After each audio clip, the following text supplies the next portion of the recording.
What's up, brother? It's your boy, Mike Muse. Welcome to the Conversation, the Mike Muse Show. I am super excited to be in conversation with my next guest. As you know, I have been discussing artificial intelligence really robustly now for the last 2 to 3 months.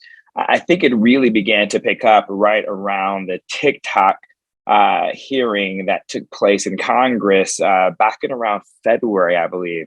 And then I began to really do a lot of conversations around policy and then tech policy. And then ChatGPT had its moment. And as soon as ChatGPT had its moment, the world came to an end for so many people. And they thought civilization as we know it had come to an end. And all of a sudden, artificial intelligence became this big, scary name that is out there. And so I have really enjoyed doing so much discourse around artificial intelligence with you on ABC, with you right here at SiriusXM, and you guys have been an engaged audience. And that's what I love. I love that you guys were asking some really great questions and you guys are extremely curious about the subject matter at hand. And as you know, I come from a pro-technology side where I look at AI for good, with the understanding that there is a cautionary tale within artificial intelligence, but there's a cautionary tale with every area of innovation that we've had dating back centuries. And so the cautionary tale isn't nothing new. But I've always discussed this dynamic when people say, Mike, what can we do? And how can we stop this? Well, first I say it can't be stopped. But then next I say we need to take it back to the root and really address it from the data perspective and the data set these machines are learning off of, but then really who is programming these machines? I believe that we need to put an emphasis on that. And to understand how to put guardrails within the systems. And I thought, who better than to really help us look at that portion of the origins of AI, and the origins of AI meaning those who create the products, those who create the AI products, and those are the computer scientists and the incredible engineers. And so I wanted to go to the roots and talk to a professor who teaches this topic in particular to have an engaged discussion. And you know, if I'm going to do a professor, the first one out the gate has to come from the University of Michigan for all the obvious reasons. As you know right now, I'm sure you guys are rolling your eyes right now as you're listening. Yes, I'm talking about Michigan again, my alma mater. I'm also too an alum of the College of Engineering, but this program didn't exist while I was there. And if it did, I would have signed up to take this brother's class. Ladies and gentlemen, without further ado, the incredible, the smart Professor Chad Jenkins, who is professor of College of Engineering Robotics Institute, which, by the way, is the first robotics institute at the University of Michigan. I will talk to him and see if it's across the country. And he's also this Michigan Robotics Institute professor, as well as electrical engineering and computer science professor. What is happening, Professor Jenkins? Hey, Mike, thanks for having me, and great to be here. Always great to meet an alum. Go Blue. And and it's fabulous to be able to, we're offering the first robotics major in the country amongst major institutions. So it is the first in the country. I was wondering about that. Yeah. I didn't know if it was just here at the University of Michigan, but it is around the country. Around the country, now if you're a college student and you're like, what do I want to do so I can learn about artificial intelligence, robotics, automation? You don't have to wait till graduate school or till you get to the industry. You can study it from the first day you come on campus. Yeah, and so not only that, you can do it. We're working with our friends at historically Black colleges and universities to be able to offer these courses across the country as well. And so we're excited about that too. I mean, audience, if you want to know about AI, this is the guy. I mean, I've even took a look at the courseworks that the Robotics Institute is offering. And the robotics course 102 is Intro to AI and Programming. So this is the guy with the questions. This is the guy that is going to solve all the issues of the world for us. Professor Jenkins is raising the new generation who is going to make sure the guardrails are in place to ensure that nothing is happening. Professor Jenkins, when you hear people talk about, I mean, we even saw the statement from leading researchers and corporate execs, if you will, and academics within the AI space. They released a statement recently and talked about how AI poses an existential threat to humanity. What are your thoughts when you hear this type of statements? I think any technology offers strengths and potential downsides. Like you said, we're not gonna stop this technology, and I don't even know where we're gonna contain it. But I think education is the key. right? Putting the tools in more people's hands so there is a balance, so everybody has a seat at the table. Artificial intelligence is something that is incredibly powerful. As one of my colleagues said, AI is the new electricity. That's the sort of thing. It's going to be ever present. It's going to be around. You may not even understand the ways that it's affecting your life and the kind of impact it's going to have. And so with that, there are some really big concerns that we have to have in the transformative impact it's going to have. But I think education, more so than trying to stop it, we need to see more people be able to use the tools and to bring their perspective to the table. Before I get to addressing individuals like yourself, but then like colleagues of academia who are teaching the next generation of individuals who will be creating products, can you help my audience? I want to be always mindful that some of you may not be really aware of what artificial intelligence actually means. So Professor Jenkins, if you can just talk about what is artificial intelligence? Right. In the modern context of AI, what artificial intelligence is just something that will take some form of input and predict some form of output. So if you wanted to predict, let's say you got an image, it's something that will predict you got an image and you want to recognize the people in that image. So, so basically it's going to make the AI is going to make predictions about what faces are in the image, who isn't, who's there, what type of expressions they're going to have. And so you could do that with anything. ChatGPT is really just predicting the next word that somebody would say in response to a particular question. And so really these are just prediction systems that are saying, given this input, here is the output that I would make. It's, if I to be a little nerdy here for a second, it's no different than in algebra, just high school algebra, you learn, you have some sort of function, you get some sort of f of x equals y, get some x as input, you predict the y. And that's, at the end of the day, that's what these are doing. But instead of trying to do it algebraically, you're actually using data. You're just using massive amounts of data. You're basically saying, in the past, from all this data that we've seen, whenever AI is given this input, this is the output. And so, you just do that repeatedly and repeatedly. Yeah. So Professor Jenkins, I've been saying AI, we've been already using AI products. Can you share with us some products that are commonly used by us on an everyday basis where artificial intelligence is at its core? I think it means more coming from you. The audience doesn't believe me. I keep saying that you're using AI every single day, but maybe coming from professor at the University of Michigan, it would mean something different. I'm a professor, so I'm in the classroom. I can't tell you exactly all the ways it's being used, but I know it's ever present. And I think some of those ways that people know about image recognition. If you see like the filters that people are putting on your face in Instagram or TikTok, that's a lot of artificial intelligence. So all the filters that people are using to make themselves look so much better that everyone uses on a daily basis, are you meaning to tell me that is artificial intelligence? Absolutely. I say that satirically, Professor Jenkins. Absolutely. How does it know? How does the system know where your face is in the camera? That's artificial intelligence doing that. And it's not magic. It's just math and programming at the end. What about some of these phones that these people are having right now, and iPhones and Google Pixels, right? Like, is there any artificial intelligence associated with those? Yeah, absolutely. So it's on your camera device. Whenever you're trying to make you're entering a search and it's filtering, it's completing your sentences or telling you which word you're actually trying to spell. That's artificial intelligence doing that, right? So really then artificial intelligence isn't going to be the bane of existing humanity. It's really everyone who uses the iPhone who bullies people like me on the Google Pixel Android, right, for our green bubbles. Like, you guys are the ones who are causing the existence. Is that what you're trying to tell me, Professor Jenkins? At the end of the day, people just want to get stuff done. And what's the best tool to get it done? For sometimes it was, you got to use people to do that. But increasingly, artificial intelligence is the way that things are getting done, and it's happening in many different areas that you may not realize. Your phone is doing a ton of artificial intelligence, but the things I worry about is how artificial intelligence is being used in lending, and being used to let's say sentencing for people going through the justice system, how it's being used to make decisions about hiring or college admissions. And so those are the things that I worry about a little bit more, not as much of the phone, you know.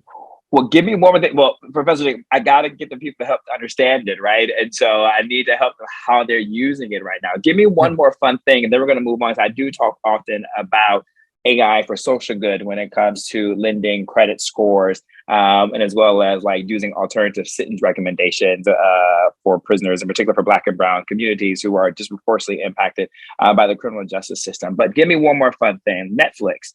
Is there any artificial intelligence in Netflix? I say that satirically. I'm glad you said that because really, like all those recommendations that you're getting that says, I think you might like this.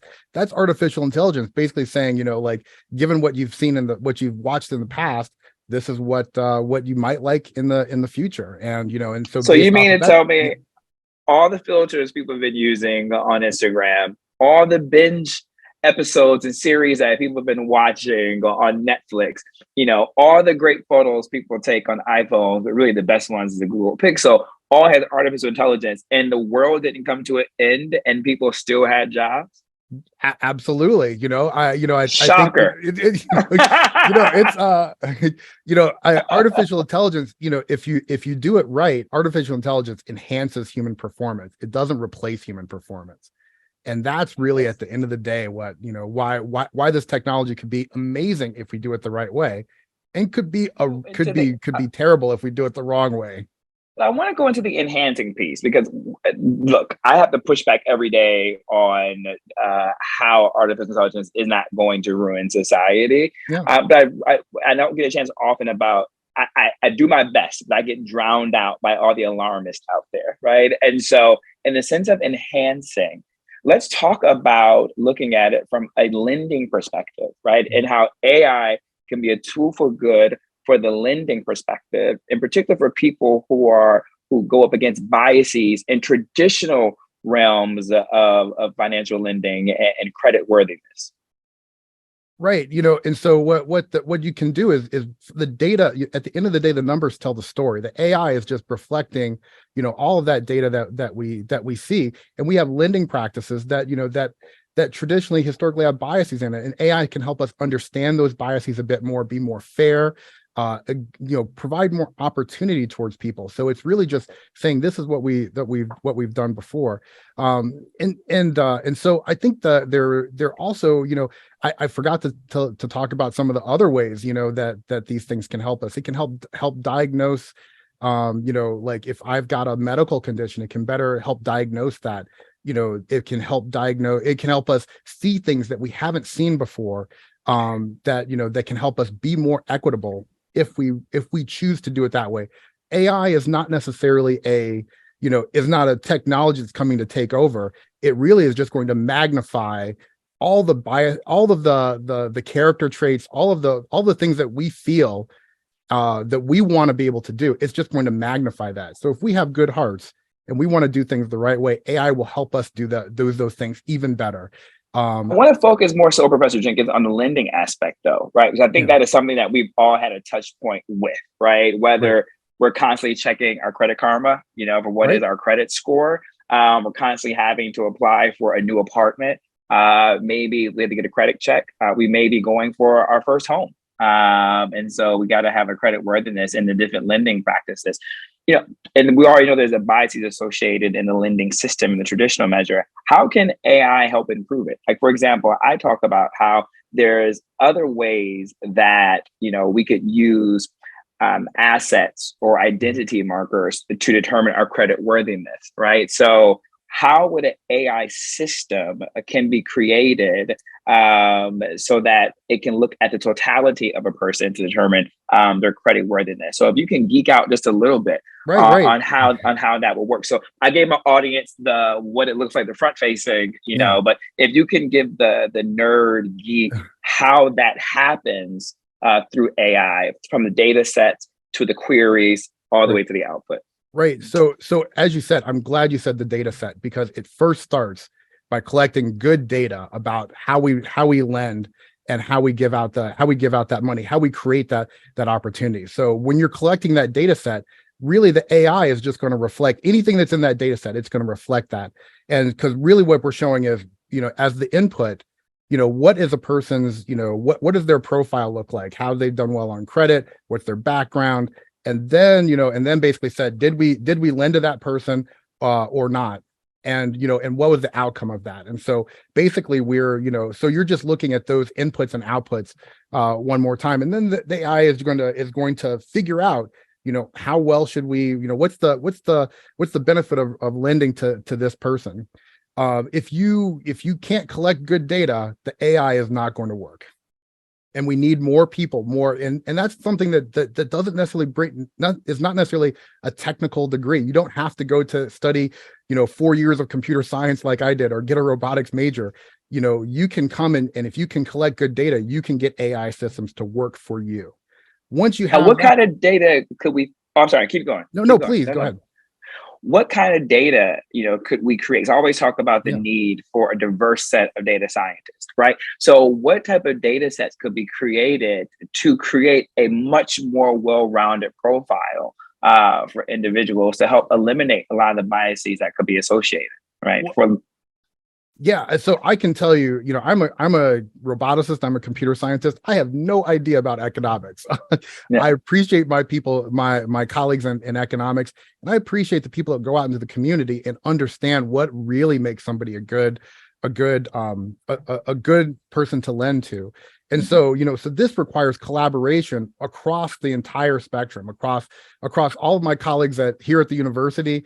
It requires people who understand the community and understand how this works. This has to be a team effort. If you're just relying on me as the computer scientist or me as the roboticist to collect the right data and then do this and then develop the AI for lending, I don't think you're going to get the best result. And that is some of the issues that we've seen thus far. A lot of the AI systems have been developed just by, people in computer science departments.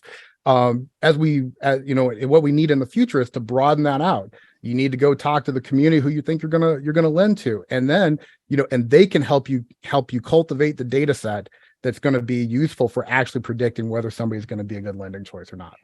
I love you, Professor Jenkins. Audience, I've never met this man. This is my first time meeting him. This is my first time having a conversation with him. Well, that's a little bit of a tale. I had a call with him yesterday for about 5 minutes, just introduce myself, let him know the framing of the conversation. He started talking. I was like, I just want to know if you're in.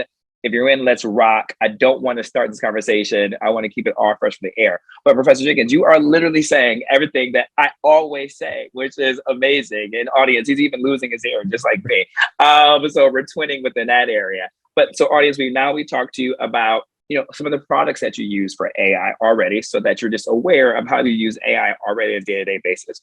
We've already now talked about how AI can enhance, your life, right? All the way from medicine to medical care, to diagnose diseases ahead of time, so you can catch it to have a better recovery process and system and healing. Now we've also got into a real world example of lending. And for me, I would just say it, there's a lot of biases against Black and brown individuals, in particular from rural communities, when it comes to giving lending. And so there's ways that, the data sets can be created to show a more holistic viewpoint, right? So that someone will appear more credit worthy without relying just on the traditional systems alone.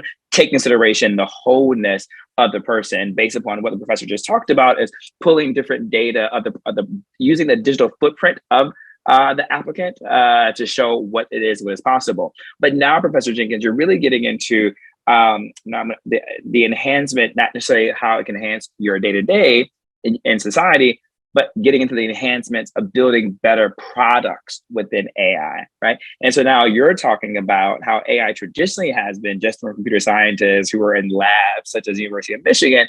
And that's really how so many biases get into the system, is because individuals live in these very isolated worlds and silos.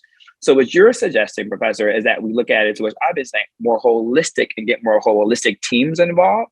So with that being said, lean into that a little bit more, Professor Jenkins. And do you think that could be a solution, not the solution, but a solution to put guardrails in place so that, it kind of helps eliminate such bad actors, if you will, within the AI space? So I would say that when I'm looking at this, it's really the critical ingredient diversity is the critical ingredient to make AI a positive force in society. The diversity is not just me, including people who are sociologists, economists, from people from the humanities, from biology, all across, who bring their talents together. But it's also diversity from backgrounds. My family's from Port Arthur, Texas, Beaumont, Texas. I am the only one from my family that really is engaged in a lot of the AI and innovation ecosystem. And that's really hard because like there's a lot of good perspective that the people from my background can bring as we collect the data sets, as we build the systems, that they're going to have a huge impact on the world. And so the diversity is the critical ingredient to make AI systems work and work effectively. That's creating the data set is part of it, but also the people that are making the technology. And so from a classroom perspective, I have the pleasure of training the future innovators and leaders in artificial intelligence and robotics. I'd love to see more people that look like me in that, who are in the development teams, who are brainstorming not just the technologies we're going to use now, but in the future. I worry that the way we teach artificial intelligence is really attuned to the people that have the traditional types of people that have learned it in the past. I believe we have to change how we teach computing and mathematics and artificial intelligence to engage a wider variety of people so that we can actually realize those artificial intelligence systems that are going to be quite good. I came up, when I took calculus, it was all pencil and paper, and because of that, because of the way we teach it, I say math I was just in Houston visiting my family. The minute math comes out of my mouth, they're like, oh, done, like AI is not for me because you're talking about math, but I think we can do it better. I think if we can inspire people to want to engage and see the power that this has, we can have people engaged not just in how the technology is used, but also creating the technology itself. The power really comes from being able to produce these technologies and not just use them.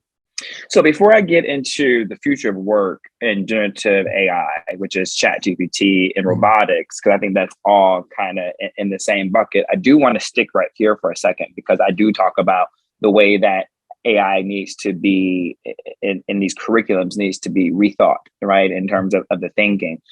I know you just said it, and you almost said it from like a hopefulness or the very optimistic. But I'm just curious, are your colleagues, when you guys are at your conferences, right, and you're doing your symposiums, are you guys having these conversations about how do we rethink the curriculum of computer science? I think we are having those discussions. Some of us are having those discussions. We obviously, I think my colleagues are really trying to do the right thing, but I know I came from computer science here at Michigan, computer science being the pathway into the main pathway into artificial intelligence, which is why when somebody, when we graduate somebody who is with a major in computer science, their starting salary is well over $100,000 in the median. These people are in high demand and with AI being a big driver. But when I look at the nearly 3,000 majors that we have in computer science, I think maybe 45 of them are Black, 120 are Hispanic. We publish these numbers every year. Everybody knows that we need to do better, but how do we do it? And there's some hard things that we're going to have to think about in terms of how we re-envision and recalibrate our the way we approach education for this new future, this more AI and robotics future. And that's one of my main motivators for creating the new robotics undergraduate degree program here at Michigan, so we can have both excellence in equity and excellence in our scholarship together. I just want to commend you on that, audience. I just want to doesn't make sure they get lost on people. Professor Jenkins started this Robotics Institute. He is, if as we say on social media, if someone who wants to see the change be the change was a person, it is Professor Jenkins. Understanding that there was a disparity in equity within computer science into the field of AI, to making sure that we had a diversity of ideology, thinking, and people and perspectives who are designing these products. So he actually went out and created an institute with the University of Michigan to make sure that is happening. So I just want to just salute to you, Professor Jenkins. That is very important, and it's critical as we move forward within our society and with this conversation leading to future of work. Always this future of work. I've done so many policy discourse, in DC and around the country around the future of work, and looking at the displacement of workers and making sure we're retraining the workforce to be prepared for the jobs of the future. That's always how we looked at future of work, right? It was always kind of more of a down the line. There was some urgency that was coming along, but there was always this fear that robots was going to take over the jobs. But I think now our future of work really is now, right? Future of work is very present. What is your thoughts and comments when when we talk about AI products, generative AI is going to take away jobs, right? Like, what is your response to that? I would say that one of my biggest concerns is that if you say the word Chat GPT, if I worry that there are not enough people, who are underrepresented in our field, who understand what Chat GPT is. If I go around and I go to the upper levels of the socioeconomic spectrum, the top 1%, the top 20%, all of them understand what Chat GPT is, but everybody else in society doesn't really know what this is. They don't know what's coming.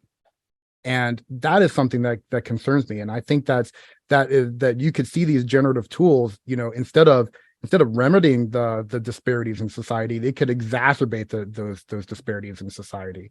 That they could, that the people that know how to do things and have resources, they'll be able to do more, and leave the people that don't have that same access behind. And so that's where the future of work comes in, and basically saying, we are going to develop these technologies. AI is coming without a doubt.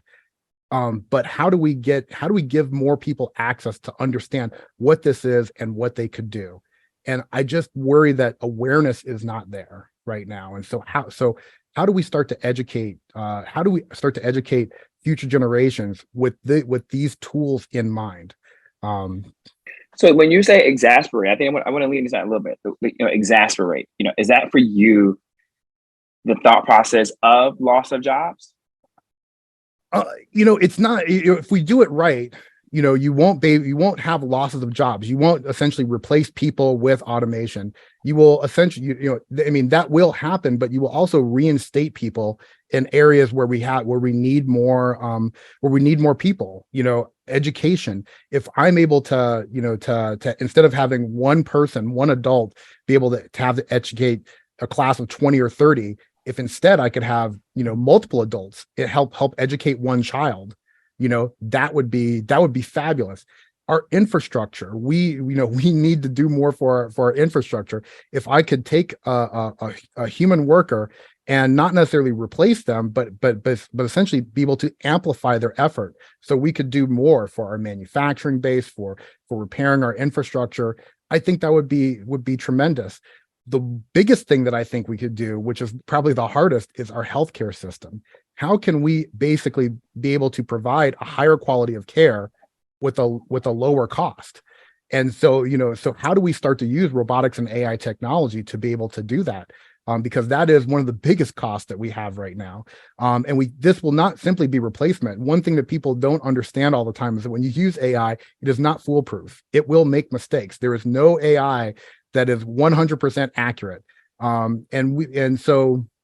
So you will always need people involved, and you also have to find out the right division of labor. That's something that I don't necessarily know how to do as a computer scientist, because I'm not an economist. I'm not a labor economist. I don't run organizations. But I do know that this can be part of the solution to address many of these issues where we don't have enough people in our labor force.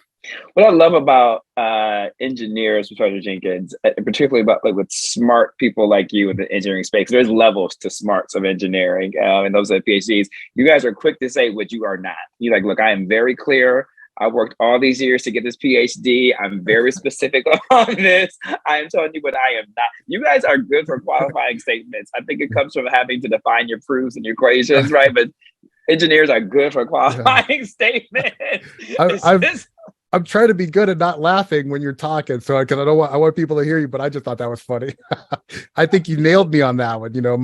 My personality is to be precise. You can tell I'm not a media trained person. I just sort of let it go, and I will try not to bore you with proofs of things. But you're doing great, man. That's why I want to bring some of the levity to the conversation. My audience loves this stuff. The type of audience I have, my audience is really well informed. My audience is extremely curious, and they love to learn. And so that's why I want to kind of help walk you through this. And so I've been very linear with the conversation, but you've been crushing it. I'm happy this is one of your first media, but you can keep doing media because you really are that good with it. I want to know, what do you think the role of government should be, within this conversation, right? Should government create, a stand-up federal agency in the way that we look at the FDA? I don't know. So that you can tell that this is me being the engineer and saying I don't really know what that should be right now.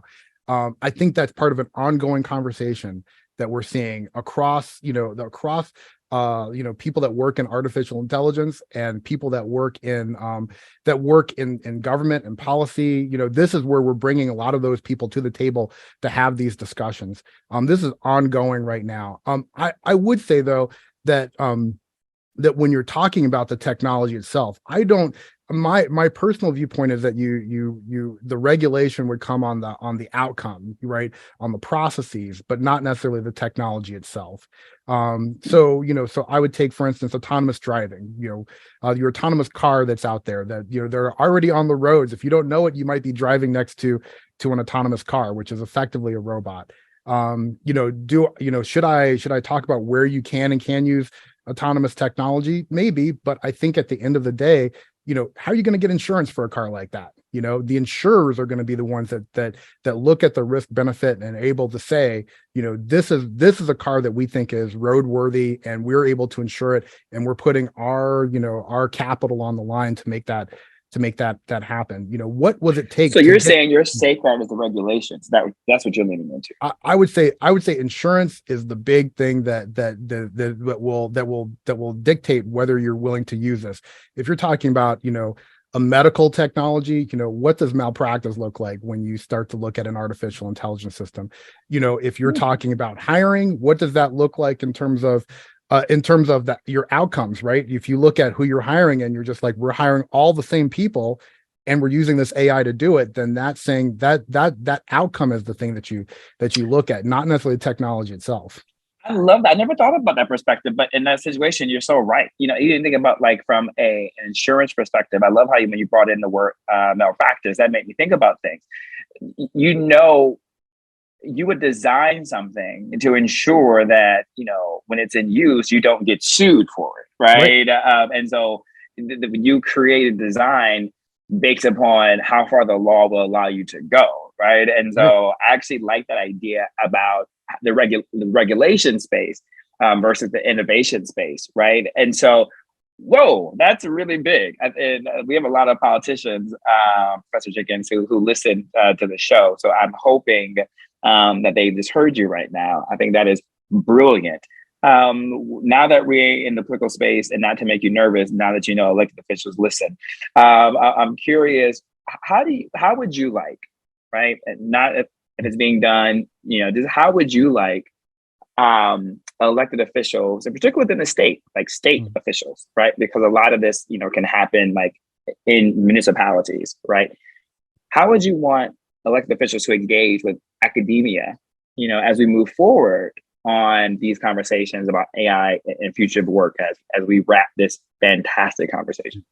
I would say first and foremost, as a scientist, you have to fund a diverse scientific profile more than anything else. These innovations that you're seeing in artificial intelligence, they didn't just show up. Elon Musk did not just think of this and develop it, and whammo, you got ChatGPT.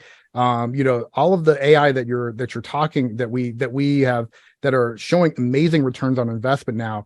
that was the federal government essentially starting, that's investments made by the federal government over decades, going back to the first neural network that came out of Cornell in 1958, as well as other forms of artificial intelligence that came out of the 50s.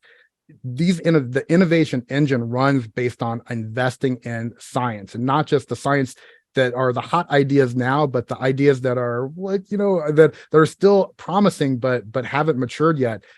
Investing in that. There were many times in artificial intelligence, sorry for me to geek out a little bit, they'd had things called the AI winter. So the neural networks that are powering ChatGPT, they fell out of favor and they were defunded, in the 70s and then defunded again in the 90s.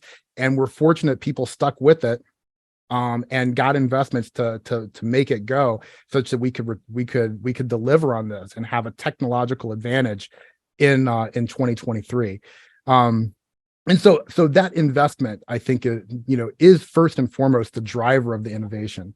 In terms of working together and thinking about artificial intelligence, we have to incentivize a diverse workforce, a diverse innovation workforce. And so that's basically, I would think, I hope that my colleagues in government hold us to account in higher education as the springwell for producing the leaders and innovators and contributors of the future. Hold us accountable for being able to produce that workforce. I think, and so you should invest in us. And make us do the right things to produce that workforce. Professor Jenkins, I couldn't think of a better way to end this conversation. You are brilliant. I have enjoyed every single minute of this conversation, and we are just scratching the surface. So I think that means you have to come back on the Mike Muse show. Can I hold you to that one? Absolutely. And thank you for raising these issues. It's great. Usually I'm sitting in the lab and I'm having these discussions with my colleagues and other nerdy